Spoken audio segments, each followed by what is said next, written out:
She was crying on a bench behind a building she didn't know would change her life. He offered her half a sandwich, unaware he'd just shared lunch with the woman who owned the very walls he slept beside. She didn't ask his name. He didn't ask her why she was crying. But something passed between them that winter evening, something quiet, raw, and unfinished. Neither of them could imagine that their paths would cross again, not as strangers, but as something far more difficult to define. And when the truth came out about who she was and what he'd lost, both of them would have to decide whether kindness was just a moment or the start of something real. Before we dive into the story, comment below where you're watching from. Enjoy the story, everyone. The wind was biting harder than it had all week, but Ivy barely noticed. Her heels echoed against the damp pavement as she turned the corner behind the upscale Italian restaurant, mascara smudged and shoulders hunched. The glittering lights of the dining room still flickered behind her like a cruel joke. She had barely made it through dessert before excusing herself, and now she couldn't go back inside. Not after the way he'd spoken to her. Not after the way he'd laughed when she mentioned reading poetry.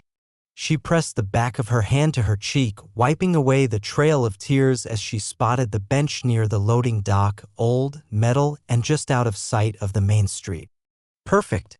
She sat heavily, elbows on her knees, her breath fogging in the cold as she tried to collect herself. The silence settled in around her like a second coat. That's when she heard the rustle of a paper bag and looked up. A man, maybe 30, maybe a little older, with tired eyes and stubble he hadn't bothered shaving, was sitting at the opposite end of the bench. She hadn't noticed him at first. His son, a small boy with messy brown curls, was tucked against his side, already fast asleep under a too-thin blanket. The man glanced at her but didn't say anything at first. Just reached into the bag, pulled out a sandwich wrapped in foil, then hesitated. "You hungry?" he asked, his voice quiet, almost casual. Ivy blinked. "What?" He held out half the sandwich. "Turkey and something. My kid doesn't like mustard." She stared at it. "I'm fine." "You don't look fine." Her lips twitched. "You're blunt." He shrugged. "I'm honest. Most people don't bother being that anymore." Something about the way he said it made her take the sandwich even though her stomach was still knotted. She unwrapped it slowly and took a bite, chewing in silence. He didn't press her for conversation, just leaned back against the bench with his arm around the sleeping boy, eyes half closed like he'd had the spot picked out for a while. "I ruined another date," she said suddenly. He looked over at her. He a jerk. Worse. He was boring and smug about it. Classic combo. She almost smiled. "I'm starting to think it's me." He didn't argue or deny it. Just let the words hang there, the sandwich between them like a fragile truce. "I'm Ryan," he said after a while. She hesitated. "Ivy. Nice to meet you, Ivy." He didn't ask her last name. She didn't offer it. Something about the moment didn't require that kind of detail. The boy stirred, mumbling something unintelligible, and Ryan gently adjusted the blanket. "Sorry," he said. "Didn't mean to interrupt your brooding session. We can move." "No," she said quickly. "Stay. Please." He nodded once. "Rough night?" "I guess I thought I'd feel different by now," she murmured. "By now?" "By the time I got here. Owning something. Building something. I thought it would feel like arriving. But it just feels like holding my breath." He looked at her like he understood more than he should have. They sat in silence for a few minutes, watching the breath curl from their lips in the winter air. "I should go," she said eventually, standing and brushing her coat smooth. "Thanks for the sandwich." "Anytime," he said, like he meant it. She walked away without looking back. Ryan exhaled slowly and pulled the blanket tighter around his son. "Sleep tight, buddy," he whispered, brushing the boy's hair back gently. The next morning came fast. Ryan woke early, as usual, in the back of the battered van parked in the alley 2 blocks down. He cleaned up as best he could at the washroom by the gas station, changed the boy into his school clothes, and dropped him off at daycare with a small wave and a silent prayer he could pay next week's fees. Then he made his way to the car wash. The job wasn't much a day rate, cash under the table, mostly rinsing and scrubbing under cold water. But it was something. And something was more than nothing. He kept his head down, worked fast, stayed out of the way of the supervisor with the wandering hands and the jokes that stopped being funny 3 weeks ago. At lunch, he sat on the same bench. Alone this time. Ivy, meanwhile, stood in front of the same building he had curled up behind the night before, scanning paperwork with glazed eyes and a throbbing headache. Her assistant was talking something about renovations, tenants, projected returns, but Ivy couldn't focus. Her thoughts were still on the stranger. On his quiet voice, the way he didn't ask for anything. The way he looked at her and saw a person, not a position. It unsettled her more than she wanted to admit. "Are we still going forward with the clearance of the back lot?" her assistant asked. She paused. "Not yet. Put it on hold." He blinked. "But the demolition, I said on hold." She turned and walked away before he could press the issue. That night, the van wasn't in the alley. But the bench was still warm. The next time Ivy saw him, it was by accident.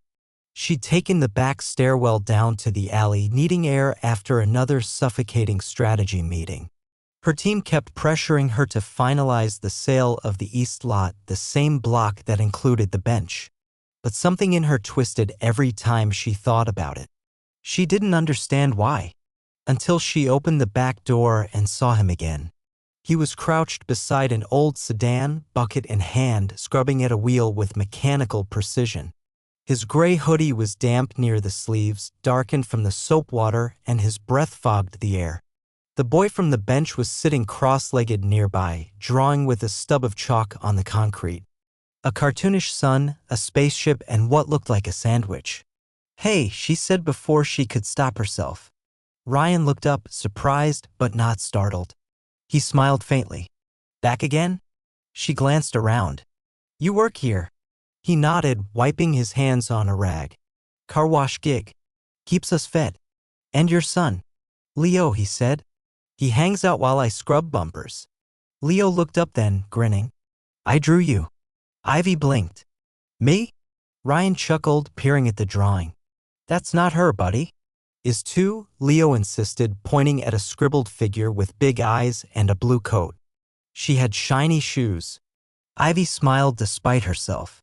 "That's surprisingly accurate." Ryan stood slowly, stretching his back. "I didn't think I'd see you again. I wasn't planning on it. But you're here." She looked away. "I needed air." "Sure," he said. "Most billionaires don't come to alleyways for oxygen, but I'll take it." She stiffened. "You knew." "I saw the name on the delivery van parked out front." He raised a brow. "Hayes Property Group, right? You're Ivy Hayes." She crossed her arms. "You're not going to ask for anything?" "I'm not the type." "Most people are." "Then I'm in the wrong crowd." She didn't answer. A silence stretched between them, not uncomfortable but aware. "Do you want to sit?" he offered, gesturing toward the crate he'd been using as a seat. She hesitated, then lowered herself slowly. Her coat was too clean for this kind of setting, but she didn't care. She watched Leo draw while Ryan rinsed off a sponge in a bucket, the suds turning gray as they swirled. "How long have you been living like this?" she asked quietly. He didn't flinch. "About a year. Give or take." "What happened?" "I lost my wife. Cancer. It was fast. Everything else unraveled after that. Bills. Work. Rent. Childcare." His jaw tensed slightly. "You think you're climbing back up and then the car breaks down. Then the hours get cut. Then the babysitter quits and you miss one shift too many." Ivy swallowed. "I'm sorry." He shook his head. "Don't be. I'm not telling you for sympathy. Just answering the question." She nodded slowly. "You're doing a good job with him." "Trying." He glanced toward Leo. "He misses hot meals and cartoons. But he thinks our van is an adventure. Still sees it as a spaceship more than a cage." "He's lucky," she said. Ryan met her eyes. "We both are. A lot of people don't even have vans." That stuck with her more than she expected. Later that night, she sat in her apartment staring out the window, a blanket around her legs and tea going cold in her hands. The silence of her expensive loft echoed louder than usual. She thought about Ryan and the way he stood with his shoulders squared even when life pressed down on him. She thought about Leo's son drawn on stained concrete. The next morning, she passed her office manager without stopping. "Postpone the buyer meeting," she said over her shoulder. "Button. Push it. Indefinitely." She didn't explain. She didn't need to. Meanwhile, Ryan showed up at the car wash before sunrise. He left Leo bundled in the van with half a bagel and a new drawing pad one of the regulars had gifted him. It was shaping up to be a normal morning until the boss called him over and said his hours were being cut. Again. He didn't argue. Just nodded and went back to work. You couldn't afford pride when the heater in your van was barely working. That afternoon, Ivy returned. This time she brought coffee and a brown bag with 2 sandwiches. Ryan looked at the offering like it might vanish if he blinked too hard. "You didn't have to." "I know." He took the cup, warming his hands against it. "Why are you really here?" "I don't know," she admitted. "You make the world feel quieter." He tilted his head.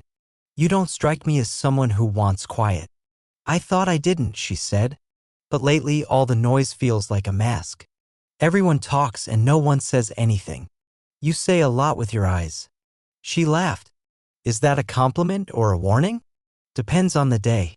They sat on the curb this time. Leo fell asleep in Ivy's lap before the sunset, one tiny hand curled in the fabric of her coat. Ryan stared for a long time before whispering, "He doesn't do that with anyone." She didn't respond, just adjusted the boy's head gently like it was the most natural thing in the world. It was the first night she didn't rush home. And the first night he didn't feel like a ghost in his own story. When she left, she looked back once just to make sure he was watching. He was. He always would be. Ryan didn't expect to see her again the next day. Or the one after that. But Ivy showed up anyway, always at odd hours, always with something in her hands. A bag of clementinas. A warm blanket she claimed was extra. A coloring book she said her assistant ordered by mistake. He never questioned it, though the timing was never accidental. And she never stayed long. Sometimes they talked. Sometimes they didn't. But her presence lingered even after she was gone, like the warmth of her coffee cups on cold metal. Leo began asking when the pretty lady was coming again. Ryan tried to downplay it. "She's probably busy," he said once. But Leo just blinked. "Then why does she always come back?" That question stayed with Ryan through the next shift, through frozen fingers and soap suds and engines that sputtered like his lungs. Why did she keep coming back? Ivy wasn't sure herself. She told no one about him. Not her assistant, not her friends. She wasn't even sure she could call him a friend. He was just someone real. Someone who listened. Someone who didn't care who she was when her heels clicked past marble floors. And that scared her more than she let on. When her board finally confronted her about the development hold on the East Lot, she stared down a row of suited men and women and said calmly, "We're not moving forward with demolition. I've changed my mind." "But Ivy..." "No more meetings," she said. "We're not selling it. That's final." There were murmurs. One woman pushed her chair back sharply. "Are we expected to believe this has nothing to do with that man?" Ivy went still. "What man?" "The one sleeping behind our building." "Don't play dumb." The room crackled with tension. "I don't answer to gossip," she said tightly. "I answer to what's right. This conversation is over." She left the room with her back straight, her pulse racing. That night, she didn't go home. She went to the bench. Ryan was already there, tucking Leo in under a pile of worn blankets in the back of the van. The boy waved sleepily before curling into himself, safe in dreams. Ivy stood silently until Ryan turned. "Everything okay?" he asked. She walked toward him. "They know." He didn't pretend to misunderstand. "About me? About us?" "There is no us," he said carefully. She met his eyes. "Maybe not yet." His jaw flexed. "You shouldn't be here." "I know." They'll twist this. Use it against you. I don't care. He stared at her like she was breaking something delicate, not his life, but the invisible boundary he'd spent months building. I'm not your project, Ivy. I never said you were. You show up with gifts.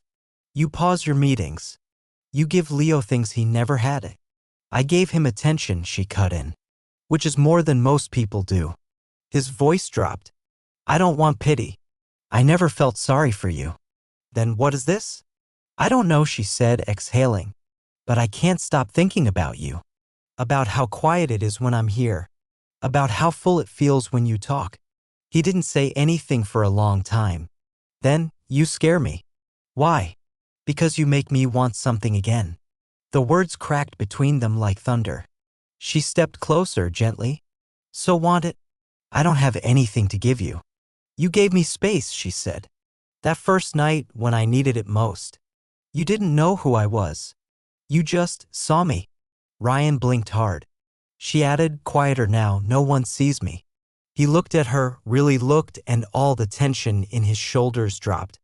Then stay a while. She did. They talked until the sky lightened behind the skyline, until the coffee in the thermos ran out and her shoes were wet with frost. They didn't kiss. They didn't touch. But when she left, Ryan leaned back against the bench and whispered, don't let this ruin you. She turned over her shoulder. Maybe it's the only thing that saves me. In the days that followed, she didn't show up. Ryan noticed. Leo noticed more. Maybe she forgot, the boy said one afternoon. Ryan didn't answer. But he checked his phone more than usual, not that she had his number. Ivy hadn't forgotten. She was drowning in emails, in board pressure, in carefully phrased suggestions that maybe her recent decisions were a sign of emotional imbalance. A male colleague suggested a short leave to rest. She nearly threw her phone across the room. When she finally returned to the lot behind the building, she was carrying nothing. No sandwiches. No coffee. No soft blankets to mask the truth. Ryan saw her coming. He was sitting on the edge of the van, Leo sleeping inside, and for a moment, just a moment, his eyes softened with relief. But it faded too quickly. Hey, she said, standing in front of him. Rough week? He asked. She nodded. I thought maybe. He trailed off. I didn't disappear, she said.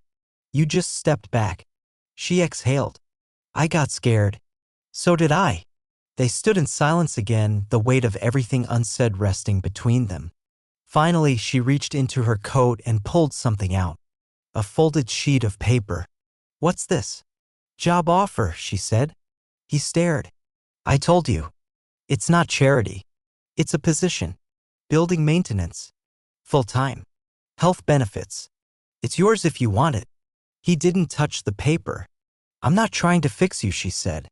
I don't want you to disappear. Ryan looked past her toward the distant lights of the city, then down at his sleeping son. His voice cracked. He deserves better. You both do. He took the paper. Not with eagerness. Not with gratitude.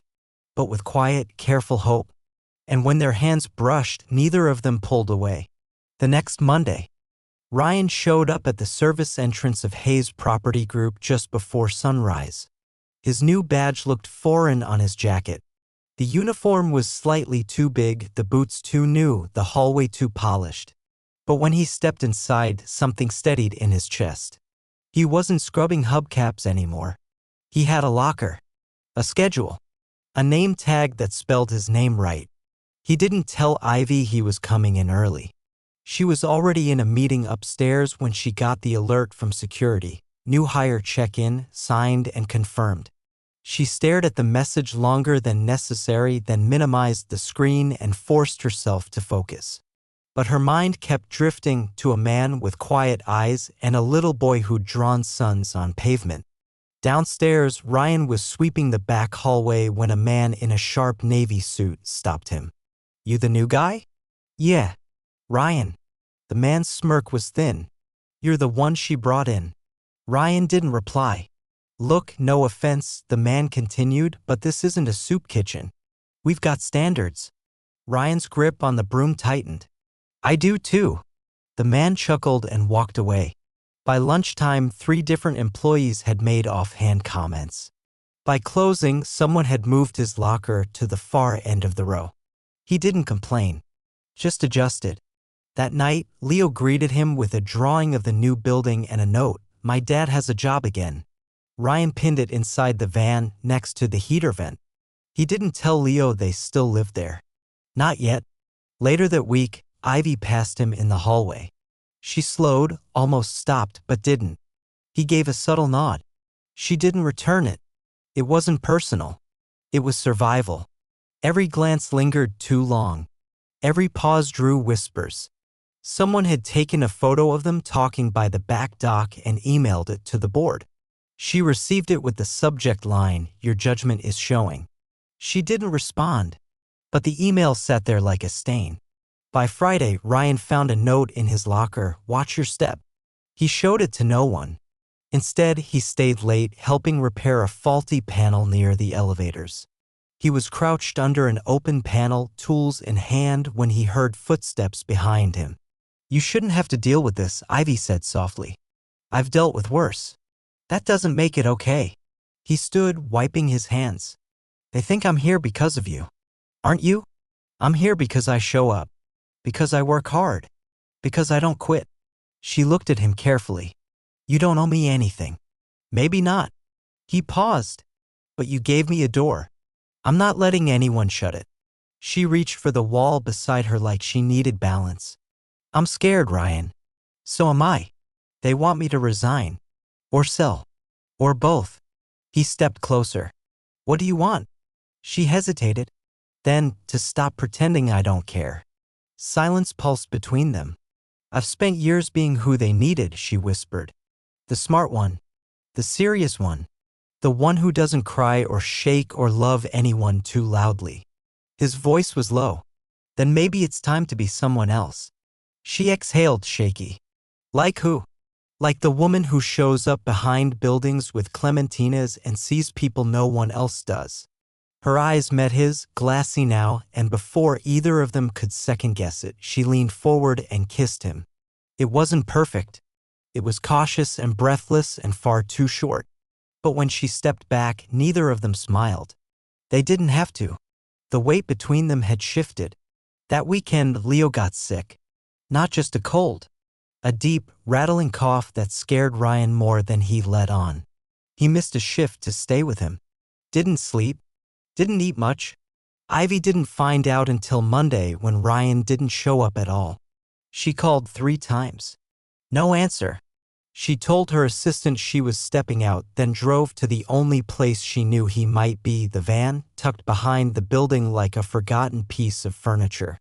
She found him crouched in the back, damp towel on Leo's forehead, worry etched into every line of his face.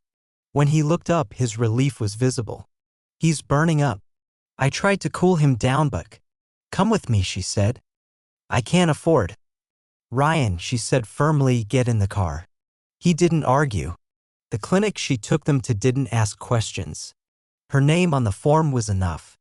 A nurse examined Leo, nodded gently, and assured them it wasn't pneumonia, just a bad flu with dehydration. They gave him fluids, warm blankets, actual rest. Ryan sat in the corner, head in his hands, unmoving. "You're not alone anymore," she whispered. He didn't look at her. Just said, "I didn't know what scared me more, him getting sick or no one caring." "Well, I care," she said. "So that's one." He looked up at her then, raw and real, and nodded. That night, she drove them back to her apartment. He didn't want to go in. She didn't push, but she handed him a key. "Just in case," she said. He didn't answer, but he closed his fingers around it like it might break. And he didn't let go. Ryan returned to work 2 days later, Leo's fever finally broken, the color back in his son's cheeks. Ivy had stocked her guest room with warm blankets and soft lights, and when Leo called it the spaceship room, no one corrected him. They never talked about moving in, it just happened. Quietly. Naturally. Like everything between them had. The whispers didn't stop. Not completely. But Ryan stood taller now. Not defiant, just steady. He showed up early, worked late, smiled when it mattered. And Ivy? She stopped flinching when her name was muttered down hallways. One Thursday morning, the board summoned her. The room was cold, all glass and angles, faces folded into frowns. The same man who once warned her about Ryan now cleared his throat. "We've received complaints." She didn't blink. "About?" "Perception. Favoritism. Concerns that your involvement with an employee has compromised your leadership." She leaned back in her chair. "My involvement with a hard-working father who's saved this building more times than your spreadsheets ever have? Professional boundaries exist for a reason." "Yes," she said, calm and unshaken. "And so does compassion." Someone exhaled too loudly. Another adjusted their pen like it was a weapon. "I won't apologize for hiring someone qualified," Ivy continued. "I won't apologize for caring about my staff. And I definitely won't apologize for refusing to see people as disposable just because they don't wear ties." The room fell silent. "I suggest," she said, standing, "you find something better to talk about." She left before they could answer. That night, she found Ryan waiting for her on the rooftop garden of the building, the one no one ever visited in winter. He held 2 coffees, steam curling upward into the frostbitten sky. "How bad was it?" he asked. "They tried to remind me who I'm supposed to be." He handed her a cup. "You reminded them who you are." They stood side by side, the city glowing beneath them. She reached for his hand, no hesitation now. "I used to think I needed to become someone else to be worthy," she said. "You don't," he replied. She smiled. "Neither do you." Spring crept in slowly that year. The van stayed parked and used. Leo enrolled in pre-K at a school 3 blocks away.